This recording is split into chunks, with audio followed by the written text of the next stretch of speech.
Good morning, girls. This is Prema, your biology teacher from BRGS. Welcome to my biology class. Today topic is diversity in living organism. In the previous class, we already studied about the all kingdoms. Okay. In this class, we are going to study in detail about the phylums. That is, first phylum is Porifera. It is also called as sponges. Okay. These are the some characteristics comes under Porifera. First one is cellular level of organization. Here they have different levels of organization. They have different cells for different functions. Non-motile animals. Here there is no mobility because there is no motility organs. Okay, there is no movement for this type of organs. Holes on the body which led to a canal system for a circulation of water and food. Here one system is there, that system we call it as canal system. Through this canal, circulation and water supply and food supply will occurs through this canal system. Example for the poriferans are cycon, spongilla and euplectia. These are the example for the poriferans. See, this is the structure of cycon. See, whole body is made up of holes. Next, come to second phylum, that is Coelenterata. This is also a type of phylum. Second phylum, that is Coelenterata. See the following characteristics. First one is tissue level of organization. Here tissues are there, group of cell, we call it as tissue. That type of organization present in the Coelenterata. Here there is no body cavity, no coelom. Coelom means cavity is not there. Radial symmetry. When we cut this organism radially, that gives two equal of organism. That we call it as radial symmetry. Diploblastic. Here two layered organism. Two layers are present. Okay, that we call it as diploblastic. Hollow gut. Okay, here intestine. It is hollow. Okay. Next, can move from one place to another place. This organism have the mobility that gives the mobility for this type of organism that moves one place to another place. Example for the Coelenterata, that is hydra, sea anemone, jellyfish, corals. These are the example for the Coelenterata. See, this is the sea anemone. Next, come to third phylum, that is Ctenophores. Ctenophores. See the following characteristics. Tissue level of here also tissue level of organizations are present. No coelom, there is no cavity.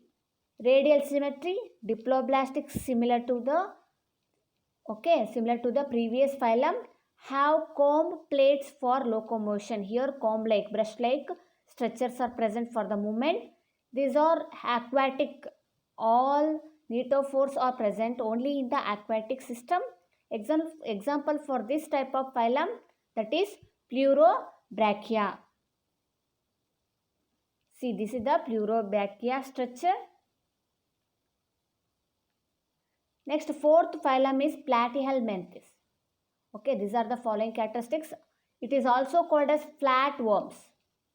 Here there is no cavity inside the organism. That's why no coelom.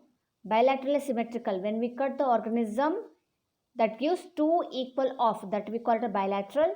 Triploblast. Here three layers are present. Okay. Free living or parasite.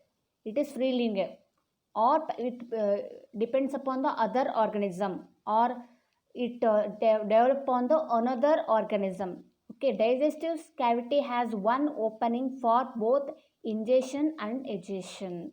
Here only single cavity is present that functions as ingestion or intaking of food and egestion. Okay, two functions occurs only by the digestive cavity, only one cavity. Example for this type of organism, that is planaria. That is example for the free living Platyhelminthes, liver fluke. That is the parasitic Platyhelminthes. See, this is the planaria structure. Next, come to phylum 5, that is nematode. See, here false coelom. Here coelom is present. That is not true. That we call it as false coelom. Bilaterally symmetrical. Same triploblastic 3-layer cylindrical. Looks like cylinder shape. Many are parasitic worms living inside the human body and can cause various diseases like filarial worm causes elephantiasis. Roundworms and pinworms lives in human intestine. Example for these nematodes are Ascaris and Volcharia. This is the structure of Ascaris. Next come to phylum sixth one, that is Mollusca. Okay, here coelom is present, bilateral symmetry, triploblastic, soft bodies. Sometimes it shows soft bodies, sometimes covered with shell. Generally not segmented. There is no segmentation. There is no differentiation between the organs. No appendages present. There is no movement. That's why there is no appendages in the organisms. Muscular foot for movement. Here movement through the muscular structure, muscular foot. Shell is present on the body. Shell is present. Kidney-like organs for excretion. Here specialized cells are there for the excretion, that is kidney-like organs. Example for this kind of organism, that is chiton, octopus, pila and unio. This is the structure of chiton. Next come to phylum Annelida, seventh one, Annelida. Second largest phylum. This one we call it as second largest phylum in the system. Coelom is present, bilateral symmetrical, triploblastic, segmented. Here specialized different functions are there. Specialized organs are there. That's why segmented. Water or land. They can live both water and land. Extensive organs differentiation. Here differentiation gives extensive organs. Example for this kind of organisms, earthworm, leech, nereis. See, this is the earthworm, very well known organism. Okay. Next come to arthropoda. See here largest phylum.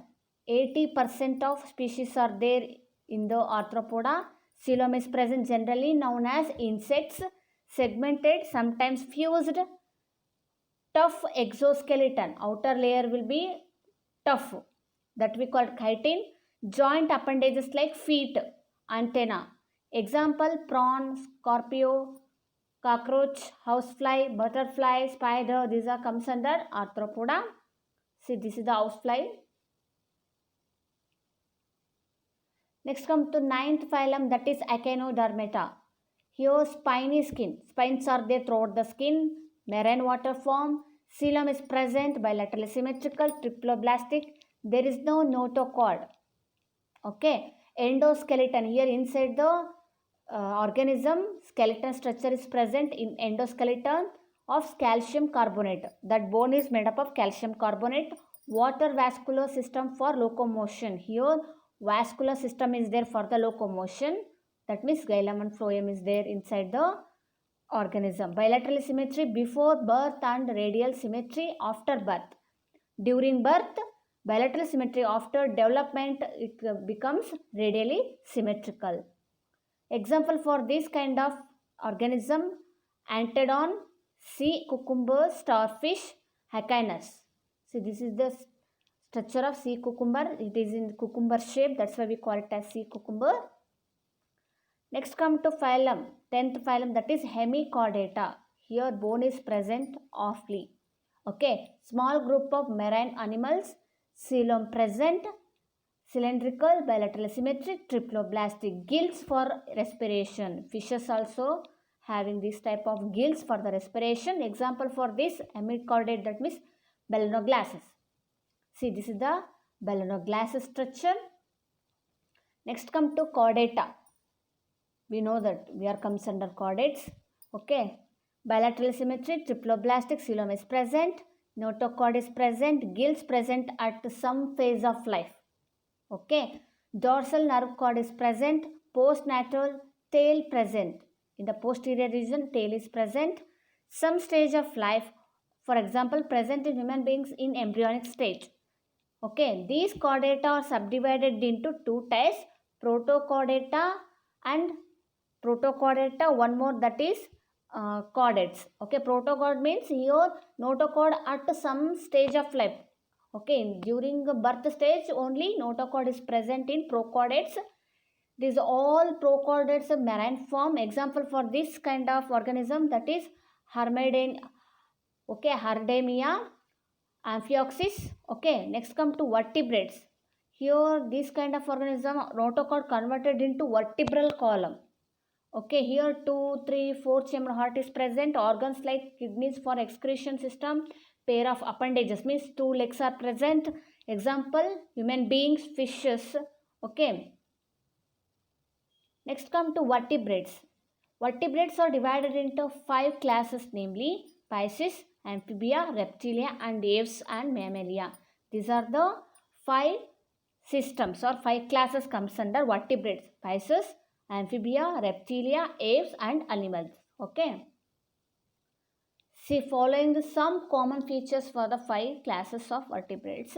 Warm-blooded organism. All vertebrates are warm-blooded organism. These are organisms which maintain same body temperature irrespective of outside temperature. That means here the body temperature remains same wherever when changes in the environment, also the body temperature remains the same. Example, human beings, human's body temperature is approximately 37 degrees centigrade. Second characteristics, that is cold-blooded organism. These are organisms which change their body temperature as per surrounding environment. As the surrounding environment changes, body temperature also changes. Example, frog. Fishes are divided into two classes based on the skeleton. Okay, fishes with bony skeleton called bony fishes. Example, tuna. Fishes with cartilaginous skeleton called cartilaginous fishes. These are two kinds of fishes are depending upon the skeletal structure. Cartilaginous fishes, bony fishes. Next come to classification and evolution of the phylums. Evolution is a process by which a new species is developed from an old species with gradual changes. Evolution is the slow process in which a new species are developed from the old species with gradual changes. Charles Darwin first described this idea of evolution in his book that is called as Origin of Species. This is the book written by the Charles Darwin in the year 1839. More complex organisms developed from the simpler organism. The oldest simpler organisms called primitive or lower organism, while the younger complex organisms are called as advanced or higher organism. Primitive and advanced organisms. Evolution and classification is somehow related, as classification of organisms is done considering how evolution has occurred. Depending on the classification, we can easily tell about the evolution of the particular organism. While organisms classified in same group are likely to have evolved in similar ways. Okay. Thank you. We will continue in the next class.